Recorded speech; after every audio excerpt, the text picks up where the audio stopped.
Happy Sunday afternoon, everyone. It has been quite the day for me.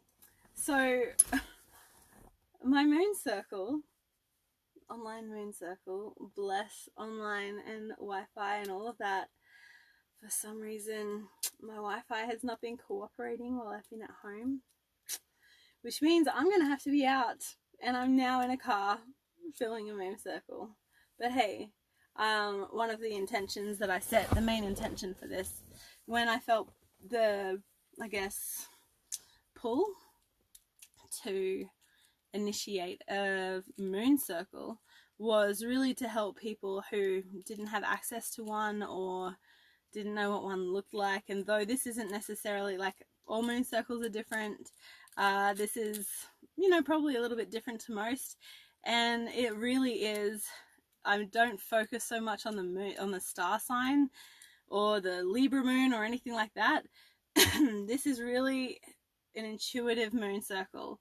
So I don't look at astrology and go, oh, that's what I should expect.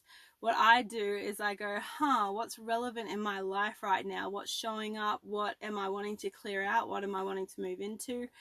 Because sometimes understanding the whole astrology behind things can be super confusing, and you don't really have the time and you don't really have the interest to put into it.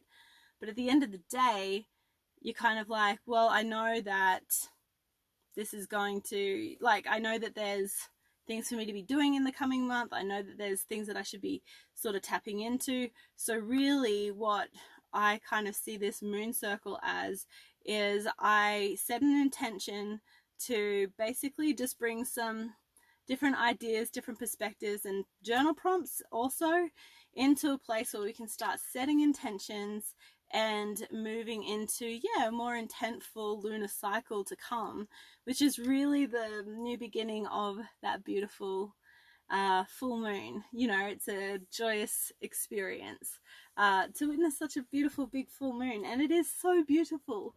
It's a little cloudy here, obviously, probably why the internet's so crap in the valley.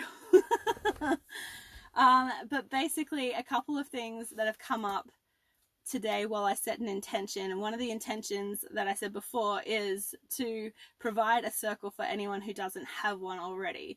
So this isn't just going to be a full moon cycle for circle, not cycle, it's going to be a moon circle. So when I feel drawn, I'll do different lunar cycles. So I'll do a full moon, I might do a new moon, I might do one of the crescents, waning, waxing, all that sort of thing. And I'll sort of also start to set questions to you guys. So it's not like, well, what are the stars telling me is in my future? It's like, what is it that the inner knowing is telling me about my future, right? So it's not just you're being talked to because you were born on a specific date. It's like, well, I'm not the same person now. You get to choose.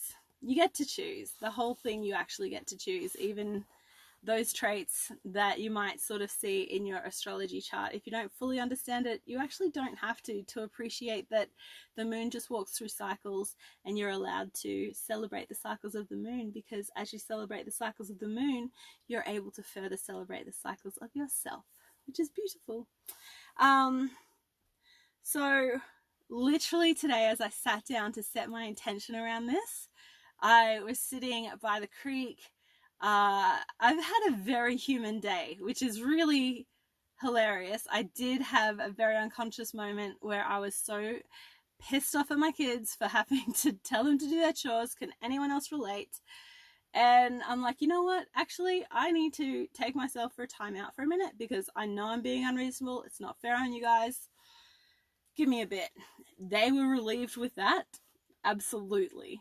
I was also relieved by that. And it gave me an opportunity to stop and come and set this intention, because I work very intuitively and I work through inspiration. So if inspiration hit, that's when I work through it. So what came up today is I realized that as I sat there, I was sitting in between where the sun was coming through and directly halfway in between where the sun was and where the moon was last night. And I realized that I was facing directly in the middle of that, and I thought, that's interesting that I literally sat down, and as I was sitting down, I thought, this is kind of weird that I'm sitting like this, but it feels right, so I'll just go with it. Like in that direction, because it wasn't facing the water, which I would normally do. And as I sat there, I realized that this next set of moon cycle is to be focusing on contrast, but not just contrast, the balance, right? Balancing contrast. So the main thing that sort of came up was balance the way your responsibilities that you have to others and the responsibilities that you have to yourself, because you absolutely had a responsibility to yourself also, you know. And in actual fact, with the balance, your responsibility to yourself is far higher than the responsibility to others. But you can't really have a responsibility to others without having that responsibility to yourself. So it's super important that you maintain that responsibility to self as a higher priority, because otherwise you will end up failing your responsibilities to others too. So that balance came up between, you know, where are you at right now with balancing your responsibilities to yourself and your responsibilities to others, and is it skewed? What do you need to adjust there in order for you to be your highest, happiest self? What do you need to adjust to honor yourself? And by honoring yourself, what I mean is honoring that soul desire that you have. It's not like this fleeting little infatuation desire. It's like, I'm being pulled to this. I know it. It lights me up. It makes me happy. We've just been taught that things should be hard and we need to really work for it in order to earn it. But actually, sometimes us leaning into our soulful desires is what helps to fulfill the things that we need to do.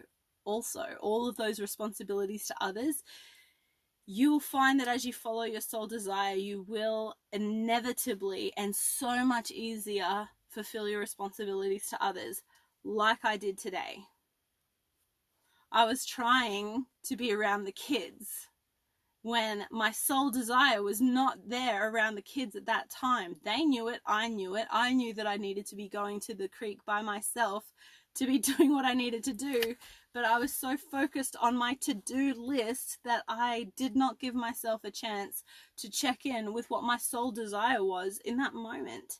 And I lost focus and I raged, right? Because I hadn't looked after myself first. I was coming from a place of stress and strain, and this is hard, and I was in a very unconscious place. And for me right now, where I'm at in my stage, in my menstrual cycle, that's very appropriate because I'm in my autumn. And in Australia here, we're coming into autumn, right?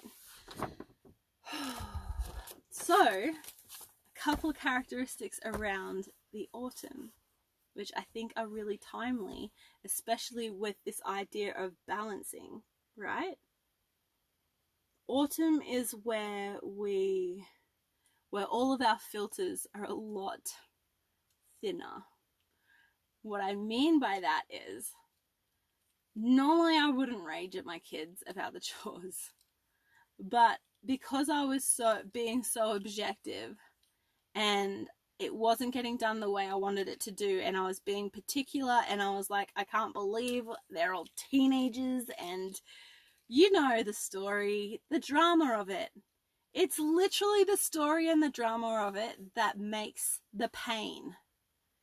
The more we play into the drama and the story of the pain and the frustration, and it literally perpetuates the pain. So the pain is only present until you learn the lessons, right? But yeah, this autumn, it's about that lowering the filter. It's about checking to see what has worked and what hasn't worked. So we could call it PMSing if we wanted to, right? Chances are, and I'm curious, because I have seen this quite a fair bit. Some people who struggle with severe PMS also tend to struggle a little bit around their boundaries, you know. Sometimes if you find that you are raging a lot during that part of your cycle, there could be lots of different reasons, but I wonder, if you are raging a lot, have a check-in and see if you are having boundaries that are being crossed, and that they are boundaries that are maybe more important than just, oh, that was just me in the moment. See if there is a pattern to what it is that you get so pissed off and rage at, because that is going to be illuminating for you for what it is to move, like work on to move forward. Have a look at my story about patterns. I think it's in my story. But patterns are basically what your life is built up of, right? So this autumn stage is where we readjust. We we check out what hasn't been working, and we're like, okay, what is it that we do want to start bringing in? We start to prepare for our winter, which is our time of calm and peace and just the self-care, the self-reflection and that sort of thing, right? That's the tender stage where we start to nurture ourselves back into, you know, I call it the hungry stage, but that's where we sort of get into our really productive creative stages, right? In our springs and our summers. But the autumn that we're in right now is very much about, you know, like looking after ourselves, preparing ourselves to just calm and chill and really that warmth and safeness, right? So as a little bit of a healing energy, and there are a couple of girls on live now, women, epic, awesome, sovereign humans, who are in the spiritual sovereignty. And I have shown this in spiritual sovereignty, but I'll do it here again. So what we want to do is we want to start to balance our head with our heart, right? Sometimes we are so caught up in our heads that really, when our soul desires, they're not in our heads. Our soul desires are in our hearts. So what we do is we just energize our hands, and then you start to just feel a bit of energy in between them. Just go to wherever it feels normal. And you can start to feel the energy between your hands. Now you start to bring one hand over your heart center. Now I usually don't touch my heart center. I usually like to hold it off. And then I start to feel the energy there. This is just energy, right? Now you can start to feel how you can make it move, right? You can set an intention to start to feel the energy of your heart center. And then you can move your hand to the top of your head. Now I have it about that far off my head, but just do it to wherever it's comfortable. And I start to feel the energy coming off the top of my head, my third eye. And I try and amplify the vibration that is coming out of my heart chakra. So I try and focus on that and bring that into balance with the energy coming out of my third eye chakra. So what this does is, this is an epic way to really start to balance your head and your heart, which starts to amplify your throat chakra, right? Now, I know I can't pronounce your name, but I saw you do this, and the crazy thing is that literally 3 days before, I was on the top of a waterfall, and the same thing came to me. I'm just gonna say sage, you know. And when I saw your live, I'm like, that is fucking insane that she's just done that. And that was just, I think it was around the similar time to when I showed the people in my spiritual sovereignty. So thank you for reiterating that. It kind of felt nice to have that confirmation. Hello. So yeah. So this week, moving into this next lunar cycle, what we're going to be wanting to focus on is really starting to, I'll answer to Sage. You're amazing. We really want to start to tap into that vibration, that frequency around your heart chakra. You want to tap into that. You want to start balancing things to your heart chakra. As you start to balance to your heart chakra, you're going to start to notice things that are out of alignment with you, things that are out of integrity. They're just going to naturally start to fall away and not feel quite right. So, I know the downloads are freaking epic right now. Oh my goodness. So many energetic shifts this last month have been so amazing. Oh my goodness. And just the omens have been so beautiful. Pay attention to your omens, guys. Start to realize which ones are for you and which ones aren't for you. Sometimes if you Google what it's like what a particular omen means, it might be different for you. So really double check in with yourself first. That's why I'm like, tap into the frequency of your heart chakra. If you think about these contrasts and these balances, right? We've got the divine feminine, the mother, that really starts to ground us to the earth, to nature, to things human, because we're all just cute little humans after all. Then we've got not patriarch, oh dear Lord, not the patriarch. We have the divine masculine, which is, you know, I'm still playing with, I feel as though divine feminine, divine masculine, that's all starting to twist up for me. But with response to yin and yang, that's a really good way of putting it, right? We've got the yin, we've got the yang. They meet at the freaking heart. They meet here, right? There is so much power here, right? This is where we're meant to be working from. Not here. Not here. Fun as that is. Here, right? We're not working from survival mode anymore. We're not doing hard. We're not doing pain. We're not doing earn your worth. You're freaking worthy as you are, always have been. It's all about, do you really want to start healing and doing your life from the hard, from the patriarchal way that we've been told? Or do we want to start healing through ease, through pleasure, through happiness?